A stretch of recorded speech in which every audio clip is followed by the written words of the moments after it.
नमस्ते, हाय, हेलो, कैसे हैं आप सब। चलिए कहानी शुरू करते हैं। जहाँ इंद्राणी अपने पिता से मिलने जाती है, लेकिन उसके पिता उसे मिलकर पहले तो बहुत खुश होते हैं और साथ में उससे बहुत माफ़ियाँ मांगते हैं। इंद्राणी उसे अपने पिता को अपने कमरे से, जिस कमरे में उसका पूरा बचपन कैद हो गया, उस कमरे से बाहर निकाल करके बाहर आंगन में लेकर आती है।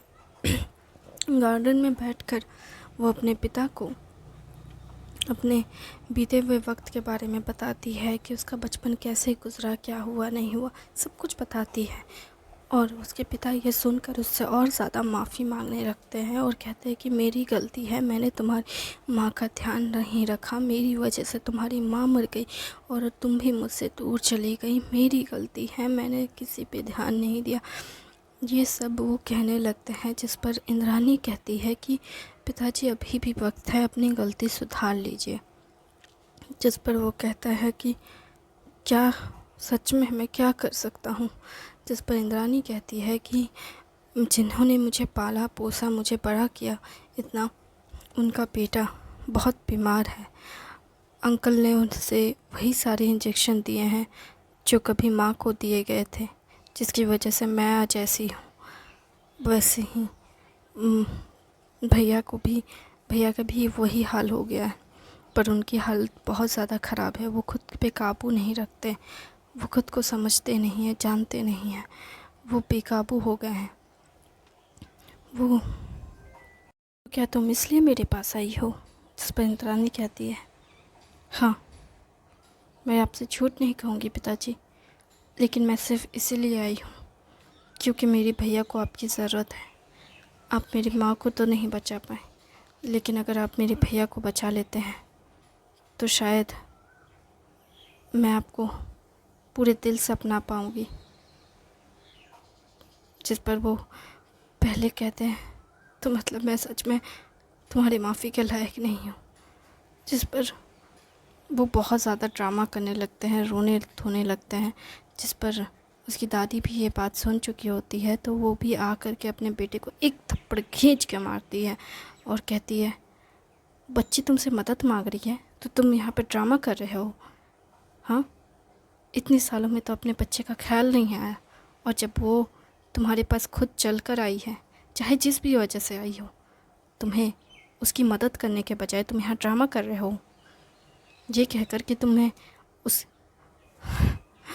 उसकी मदद नहीं करनी है तो बता दो उसे, वो देख लेगी। लेकिन अगर तुम यहाँ पे ड्रामा करने वाले हो तो ठीक है, तुम मेरे सामने कर सकते हो। बच्ची को मैं भेज देती हूँ, जाओ, तुम्हारे पिता तुम्हारी कोई मदद नहीं कर सकते, तुम जाओ यहाँ से। वो जाने लगती है, लेकिन उसकी दादी ज़ोर ज़बरदस्ती उसे भेजने लगती है तो वो जाने भी लगती है। लेकिन उसके पिता फिर अपनी बेटी का हाथ पकड़ घुटनों पे गिर जाते हैं और कहते हैं, बेटी ठीक है, मैं तुम्हारी मदद करूँगा। तुम अगर चाहती हो कि मैं उसकी मदद करूँ और उसकी मदद से वो तुम्हारी माफ़ी मिल सकती है, तो मैं ज़रूर उसकी मदद करूँगा। जिस पर इंद्राणी कहती है कि मुझे पता है कि आप मेरी मदद कर सकते हैं, इसलिए मैं आपके पास आई हूँ। जिस पर वो कहते हैं, कैसी मदद चाहिए तुम्हें, मुझे बताओ।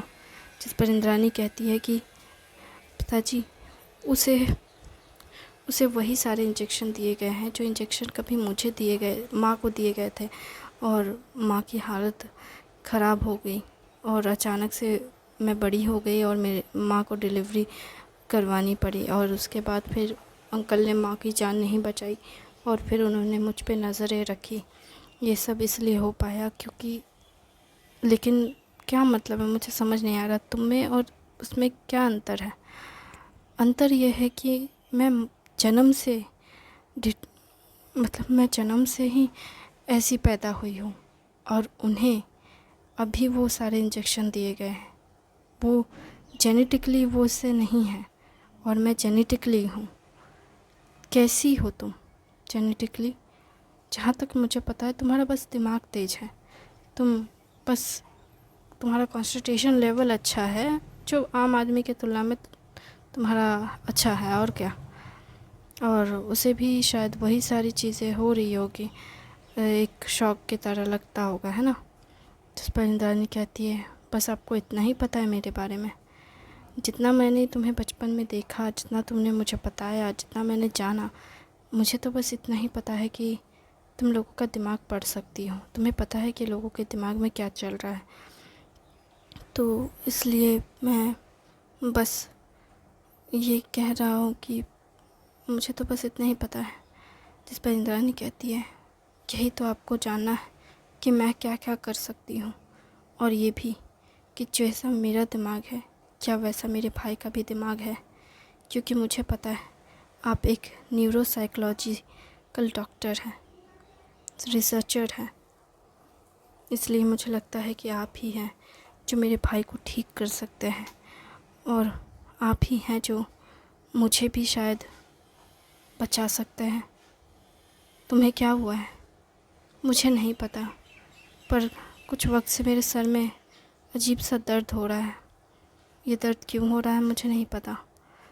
अजीब सी फीलिंग, मतलब अजीब सा लग रहा है, जैसे किसी ने, जैसे अजीब, मतलब खुशी, दर्द, अजीब सी बेचैनी जैसी, मुझे समझ नहीं आ रहा। और जब भी ऐसा होता है तो जैसे मैंने कुछ गलत किया हो ऐसी वाली फीलिंग आती है, और मेरे सर में दर्द होने लगता है। मुझे नहीं पता कि ये सब क्या है, और इसलिए मैं चाहती हूँ कि आप जानो कि आखिर मेरे साथ क्या हो रहा है, क्योंकि मुझे लगता है कि जो सब कुछ अंकल कर सकते हैं वही सब का तोड़ सिर्फ आप ही के पास है। अगर आप मुझे बचाना चाहते हैं तो मेरे भाई को भी बचा लीजिए। मैं आपसे आपके पैरों पे गिरती हूँ। वो भी नीचे गिर जाती है, घुटनों पे आती है और कहती है अपने पिता से, पिताजी बस मैं चाहती हूँ कि आप मेरे भाई ईशांत को बचा लें। जिसके बाद वो कहता है, उसका नाम भी ईशांत है? हाँ, उनका नाम भी ईशांत है। अच्छा ठीक है, मैं तुम्हारी बात मान जाता हूँ और मैं उसे बचाऊँगा। और ये सुनकर इंद्रानी बहुत खुश होती है और अपने पिता को गले लगा लेती है, और उसके पिता भी बहुत खुश होते हैं ये जानकर कि उसकी बेटी अब उसे अपनाने के लिए तैयार है। वो अपनी बेटी का प्यार और स्नेह पाने के लिए कुछ भी कर सकते थे, इसलिए उन्होंने ईशांत का ख्याल रखने के बारे में सोच लिया होता है, और कहते हैं कि ईशांत को यहाँ लेकर आओ, क्योंकि सारे लैब्स वगैरह यहीं पे हैं। अगर मैं सोचूंगा कि उसे बाहर उसके गांव में ले जाकर मैं उसकी ट्रीटमेंट करूं, तो ये मैं नहीं कर सकता। गांव में उतनी फैसिलिटीज़ नहीं है, उतना सब कुछ नहीं है, इक्विपमेंट। इसलिए तुम अपने भाई को यहाँ लेकर आओ, चाहो तो उसकी पूरी फैमिली को लेकर आ जाओ, पर तुम यहीं रहोगी और तुम्हारा भाई भी, ताकि मैं तुम लोगों पे अच्छे से रिसर्च कर सकूं, मैं बता सकूं और जान सकूं कि क्या हुआ है, क्या नहीं हुआ है, कैसे हुआ है, कैसे नहीं हुआ है, इस सब को कैसे ठीक करना है, ये सब मैं देख सकूं। जिस पर वो कहती है कि ठीक है, मैं भैया को लेकर आ जाऊंगी, और माँ और पापा को भी। पापा तो पता नहीं ला आ पाएंगे कि नहीं, लेकिन मैं कोशिश करूंगी कि पिताजी भी आ सकें। जिस पर वो सुनकर हैरान होते हैं कि वो उसे पिताजी कह रही है, और अब तक इसने मुझे कुछ भी नहीं कहा। जिस पर इंद्रानी कहती है, मैं आप मतलब मैं आपको बस यही कहना चाहती हूँ कि आप थोड़ा अपना ध्यान रखें और अच्छे से खाना पीना खाएं, और मैं कल आ जाऊँगी। ये कहकर वो जाने लगती है, जिस पर उसकी दादी उसे रोकती है और कहती है, बेटी इतने दिनों बाद घर आई हो, खाना तो खा कर जाओ, तुम्हारा दोस्त खाना बना रहा है। जिस पर वो कहती है, क्या वो खाना बना रहा है? अरे दादी, वो तो किचन का सत्यानाश करके रख देगा। जिस पर वो भाग कर जाती है रसोई घर की तरफ। वो उसका पिता उसे पीछे से देखता है अपनी बेटी को भागते हुए, और कहता है, मैंने कितना कुछ मिस कर दिया ना माँ। उसका चलना, उसका बोलना, उसका हंसना, वो कितना अच्छे, इतनी प्यारी लग रही है हंसते हुए, दौड़ते हुए, कितनी चुलबुली सी लग रही है। मैंने कितना कुछ मिस कर दिया ना माँ। मैं बहुत बुरा पिता हूँ ना, इसलिए अब तक उसने मुझे पिता भी नहीं कहा। ऐसा मत कह बेटा, एक ना एक दिन वो तुझे अपना लेगी, थोड़ा वक्त तो दे उसे। ठीक है माँ, मैं उसे वक्त दूँगा, उसे जितना वक्त चाहिए मैं उतना वक्त दूँगा। लेकिन माँ, अगर वो मुझे नहीं अपनाती है तो, अगर वो मुझसे प्यार नहीं करी तो फिर तू इसे अपनी सज़ा समझकर अपना लेना, क्योंकि गलती तो तूने की ही है। उसकी माँ को जो दर्द दिया है तूने, उसकी सज़ा तो तुझे मिलनी चाहिए थी। और अब जब तुझे कोई सज़ा मिली ही नहीं और तूने खुद ही खुद को सज़ा दी है, तो अब बस इतना कर कि उसकी एक अमानत जो उसने तुझे सौंपी थी, उसका तू ख्याल रख। और अब तुझे उसका अच्छे से ध्यान रखना होगा। जिस पर वो कहता है कि ठीक है। वैसे उसने तुझे बताया ना कि ये सब किसने किया है? हाँ माँ, मैं जानता हूँ। मैं अपनी बेटी को तो नहीं बचा पाया, लेकिन अपने भाई को, अपने इतने करीबी दोस्त को अच्छे से सज़ा दूँगा। और ये सज़ा उसे साइंस की भाषा में दूँगा। उसने जो कुछ भी किया मेरी पत्नी के साथ, मेरी बेटी के साथ, वो अब मैं किसी और के साथ नहीं होने दूँगा। उसने जो किया है उसकी सज़ा उससे मिलेगी और मैं दूँगा उसे सज़ा। मैं उसे बताऊँगा कि साइंस लोगों की जान बचाने के लिए होता है, ना कि लोगों पे जुल्म करने के लिए, उस पे एक्सपेरिमेंट करने के लिए।